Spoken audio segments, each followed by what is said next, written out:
Hello friends, welcome back to my channel সহেলির রান্নাবান্না। তো আজ আবারও হাজির হয়ে গেছি একটা দুর্দান্ত স্বাদের রেসিপি নিয়ে।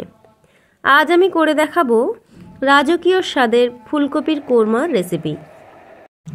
এই ফুলকপি কোরমার রেসিপিটা আপনারা ভাত, রুটি, লুচি, পরোটা, পোলাও, ফ্রাইড রাইস যে কোনো কিছুর সঙ্গেই খেতে পারবেন। এটা এতটাই দুর্দান্ত স্বাদের একটা রেসিপি। তো চলুন দেখে নেওয়া যাক আমার আজকের রেসিপি। আমি কিভাবে এই রান্নাটা করছি সেটাই আপনাদের সঙ্গে একটু শেয়ার করলাম। তো এখানে আমি নিয়েছি কিছুটা ফুলকপি, একটু বড় সাইজের ছোট ছোট টুকরো করে কেটে নিয়েছি কাজু পোস্ত বেটে নিয়েছি, একটু নারকেলের দুধ, এখানে অল্প একটু টক দই ফেটিয়ে রেখেছি, কিছুটা পেঁয়াজ কুচিয়ে নিয়েছি, দুটো কাঁচা লঙ্কা নিয়েছি।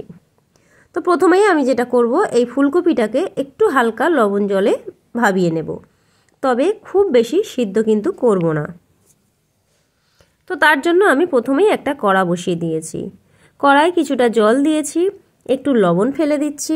জলটা যখন একটু ফুটে উঠবে তার মধ্যে ফুলকপিগুলোকে আস্তে করে দিয়ে দেব। ফুলকপিগুলোকে 5 থেকে 10 মিনিট আমি গরম জলের মধ্যেই রেখে দেব। তবে আমি আবারও বলছি, এগুলোকে কিন্তু আমি একদম ফুটিয়ে নেব না, তাহলে ফুলকপিটা খুব বেশি নরম হয়ে যাবে।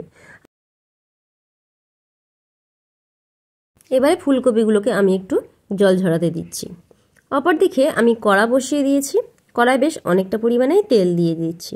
তেলটার মধ্যে সামান্য একটু লবণ ফেলে দিচ্ছি।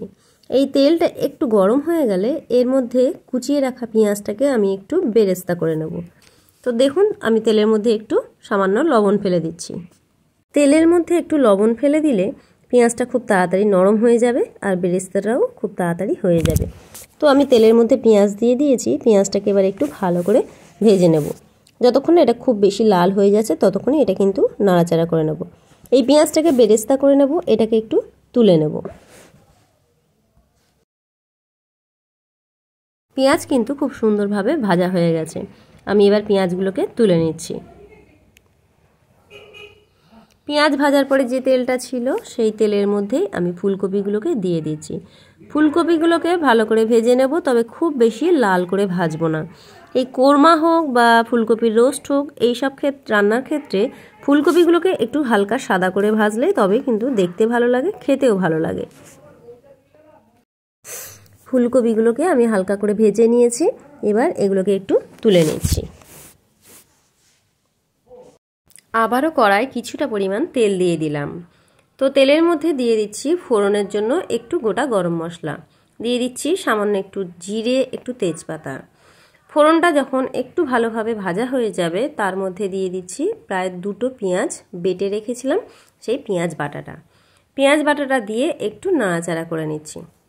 পেঁয়াজ বাটাটা একটু লাল লাল হয়ে গেলে ওর মধ্যে দিয়ে দিচ্ছি আদা, টমেটো আর কাঁচা লঙ্কা বাটা। আবারও এই মশলাটা খুব ভালোভাবে কষিয়ে নেব। যতক্ষণ না আদা আর টমেটোর কাঁচা গন্ধ চলে যাচ্ছে ততক্ষণই মশলাটাকে একটু ভালো করে ভেজে নিচ্ছি। এই মশলাটা যখন একটু ভালোভাবে ভাজা হয়ে যাবে তখন এর মধ্যে দিয়ে দেব 1 চামচ হলুদ গুঁড়ো, 1 চামচ জিরে গুঁড়ো, 1 চামচ ধনে গুঁড়ো, পরিমাণ মতো লবণ, দিয়ে দিচ্ছি 1 চামচ কাশ্মীরি লঙ্কার গুঁড়ো। দেওয়ার পর সব মশলাটাকে খুব ভালোভাবে কষিয়ে নেব।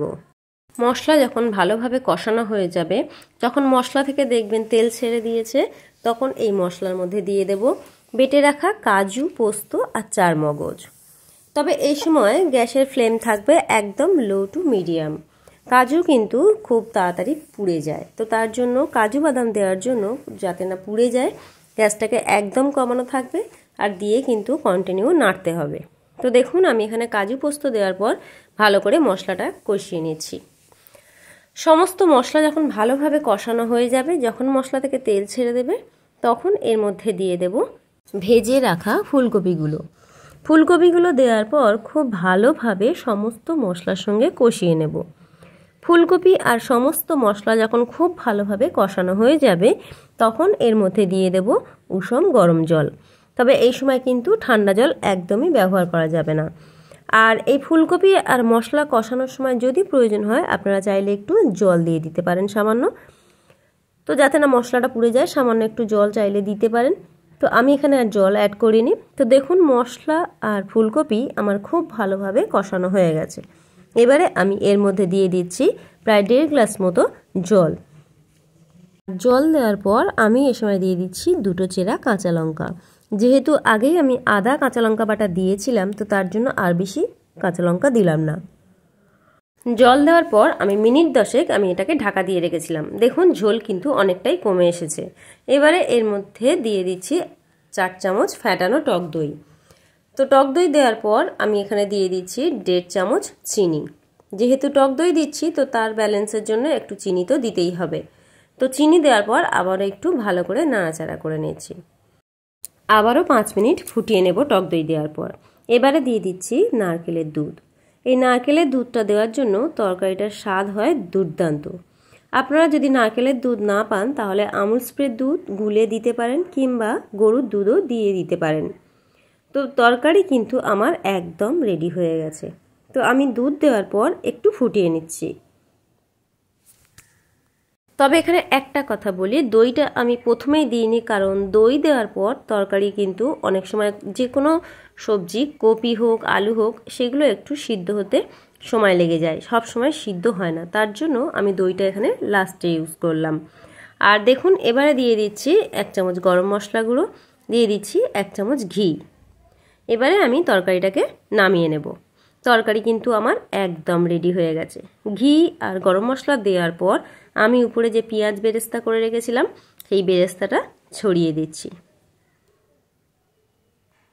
কিছুই না, পেঁয়াজ বেরেস্তাটা দেওয়ার জন্য তরকারিটা দেখতে যতটা ভালো হয় খেতেও ততটাই দুর্দান্ত স্বাদ হয়। এটা চাইলে আপনারা স্কিপ করেও যেতে পারেন, কিন্তু এই রাজকীয় স্বাদের ফুলকপির কোরমা রেসিপি আপনারা একবার হলেও বাড়িতে ট্রাই করে দেখবেন। আশা করছি আপনাদের খুবই ভালো লাগবে। তো আজকের আমার ফুলকপির কোরমার রেসিপি একদম রেডি। তো কেমন লাগলো আজকের এই রেসিপি অবশ্যই কিন্তু কমেন্টস করে জানাবেন। আর ভিডিওটা ভালো লাগলে প্লিজ আমার ভিডিওতে একটু লাইক কমেন্ট আর শেয়ার করবেন। যারা এখনও আমার চ্যানেলটিকে সাবস্ক্রাইব করেননি তাদের কাছে আমার অনুরোধ রইল আমার চ্যানেলটিকে একটু সাবস্ক্রাইব করে নেওয়ার জন্য। আর যারা সাবস্ক্রাইব করে দিয়েছেন তাদেরকে তো অসংখ্য ধন্যবাদ জানাচ্ছি। আর এইরকম নিত্য নতুন রেসিপি দেখার জন্য সহেলির রান্নাবান্না চ্যানেলটিকে আজই কিন্তু সাবস্ক্রাইব করে নেবেন। তো দেখা হচ্ছে আবার কোনো নতুন ধরনের রেসিপি নিয়ে। ততক্ষণ পর্যন্ত ভালো থাকবেন, সুস্থ থাকবেন। ধন্যবাদ।